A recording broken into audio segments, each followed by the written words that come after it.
گمراہیوں کی رات میں نور ہدا قرآن ہے.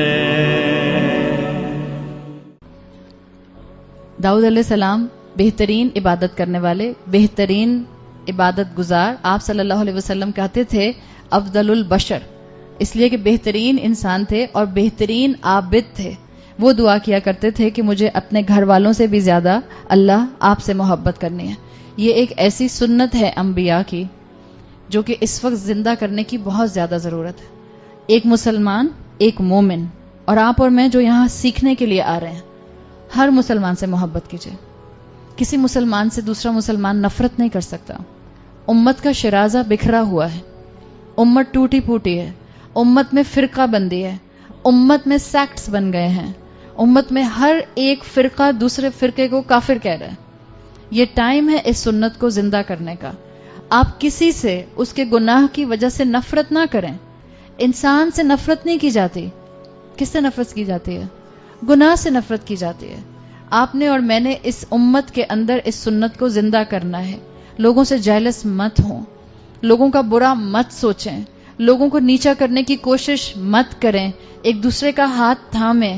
یہ عام محبت نہیں ہے جو ہم یہ کیٹیگری پڑھ رہے ہیں. بہت آسان ہوتا ہے یہ کہنا کہ میں آپ سے بہت محبت کرتی ہوں اللہ کی خاطر، لیکن انسان کے دل میں جب حسد آئے اور انسان اس حسد کو دبا کر اللہ کی خاطر اس انسان سے محبت کرنے لگ جائے، اس کا اجر بہت بلند ہے. اس وقت امت کو اس چیز کی ضرورت ہے. کیا ہم بظاہر سب انسان، ہم جتنے بھی لوگ یہاں بیٹھے ہیں، کیا ہم سیلفش نہیں ہیں؟ ہم سب بہت سیلفش ہیں، ہم سب بہت سیلف سینٹرڈ ہیں. ہم کہتے ہیں تم مجھے کچھ کہہ کے جاؤ گی کہاں پہ؟ تم نے کیسے مجھے ٹیڑھی نظروں سے دیکھ لیا؟ تم نے کیسے میری بات نہیں مانی؟ تم نے کیسے مجھے ہرٹ کر دیا؟ ہم سب اس وقت سیلف سینٹرڈ ہیں، ایگو سینٹرک سوسائٹی کا حصہ ہیں، تو سیلف سینٹرڈ ہی بنیں گے. مومن سب سے زیادہ دوسروں کے لیے سینسٹیو ہوتا ہے. اور ہمارا ایک فیوریٹ جملہ ہے سب کا، اصل میں نا میں بہت سینسٹیو خاتون ہوں، مجھ سے غلط بات برداشت نہیں ہوتی. دیکھیے سینسٹیو سب ہوتے ہیں. جو انسان ہے اور جس کے اندر اللہ نے عقل دی ہے اور عقل کے ساتھ اللہ نے دل کنیکٹ کیا ہے، ایموشنز دیے ہیں، وہ سینسٹیو ہے. جب کوئی آپ کو بلی کرے گا آپ کو تکلیف ہوگی، جب کوئی آپ کی بات نہیں مانے گا آپ کو غصہ آئے گا، جب کوئی آپ کو ٹیڑھی نظروں سے دیکھے گا تو آپ کو کتاب نہیں ٹیڑھی نظریں تو پڑھنی آتی ہیں، اور ہم سب کو ٹیڑھی نظریں پڑھنی آتی ہیں، تو ہرٹ ہوں گی. لیکن اپنے لیے مت سوچئے، دوسروں کے لیے سوچئے. اور اس وقت امت کو اس چیز کی بہت زیادہ ضرورت ہے. ہم بہت سی ماضی کی کہانیاں، ماضی کے قصے صرف اس لیے نہیں کمپریہینڈ کر پاتے کہ ہم سمجھ نہیں پاتے کہ وہ لوگ کون سے تھے جنہوں نے کہہ دیا میری 2 بیویاں تم ایک لے لو. ہضم نہیں ہوتی نا ہمیں یہ بات.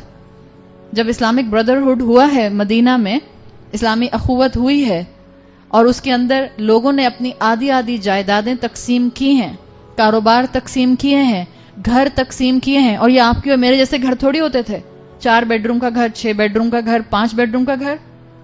کیا خیال ہے آپ کا؟ اتنے بڑے بڑے گھر ہوتے تھے. ایک حجرے کا گھر آدھا کیسے کیا؟ آدھا حجرہ تمہارا آدھا میرا. ہم سے تو کمرے نہیں شیئر ہوتے. ہم کہتے ہیں 3 بیڈ روم ہے، 2 بچے ہیں، تو ایکسٹرا بیڈ روم تو کوئی بھی نہیں ہے میرے گھر میں. ہمیں یہ کہانیاں سمجھ نہیں آتی ہیں. گھر میں 2 بچے ہوتے ہیں، ایک بیڈ روم میں سونا پسند نہیں فرماتے. اماں کہتی ہیں بیٹا مہمان آ رہے ہیں، تم دونوں ایک کمرے میں چلی جاؤ. کیوں؟ دونوں ایک کمرے میں کیوں جائیں؟ ہم سے برداشت نہیں ہوتا نا. صحابہ کے پاس ایک ایک کمرہ تھا مدینہ میں. کوئی لینڈ لارڈ نہیں بیٹھے ہوئے تھے وہاں پہ. فرسٹ فلور کا گھر نہیں تھا ان کے پاس، گراؤنڈ الگ، گراؤنڈ +1 کیسا گھر نہیں تھا. ایک ایک کمرے کا حجرہ چھوٹا چھوٹا، اسی میں پردہ لٹکا لیا، آدھا تمہارا آدھا میرا. کاروبار شیئر کر لیے. اور جہاں تک بیوی کی بات ہے تو یاد رکھیں جہاں مسلمان مردوں نے اس بردرہڈ میں، اسلامک بردرہڈ میں حصہ لیا، وہاں سسٹرہڈ بھی قائم ہوا تھا. مسلمان عورتوں نے بھی قربانی دی تھی. ایسا نہیں تھا کہ صحابہ نے خود ہی کہہ دیا بس میری 2 ہیں میں نے ایک کو چھوڑ دیا. پورے کنزنٹ کے ساتھ بیوی سے بیٹھ کے بات کرتے تھے اور اس کے بعد کہتے تھے، وہ کہتی تھی میں بھی اس قربانی کا حصہ بنوں گی. ہمیں یہ کہانیاں کیوں نہیں سمجھ آتی؟ بیکاز ہم ایگو سینٹرک ہیں بہت زیادہ. ہم اپنا فائدہ سوچتے ہیں، ہم دوسرے کی تکلیف کو سمجھ ہی نہیں سکتے. اس لیے ہمیں بہت سی مثالیں نہیں سمجھ آتی مدینہ کے معاشرے میں جو بردرہڈ کی ہوئی تھیں. جنگ قادسیہ کا نام سنا؟ جنگ قادسیہ حضرت عمر رضی اللہ عنہ کے دور میں ہوئی تھی مسلمانوں کی. اچھا آپ کو جنگ قادسیہ یاد نہیں ہوگا، لیکن جو میں واقعہ بتا رہی ہوں وہ میرا خیال ہے ہم سب نے بچپن سے سنا ہے.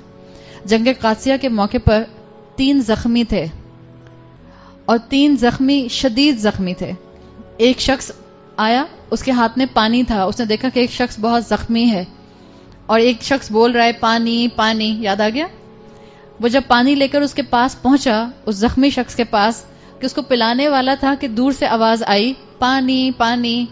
تو یہ جو زخمی شخص تھا اس نے اس شخص سے کہا میرے بھائی کو پانی پلا دو. ہی از اباؤٹ ٹو ڈائی اور وہ اس موقع پہ کہہ رہا ہے میرے بھائی کو پانی پلا دو.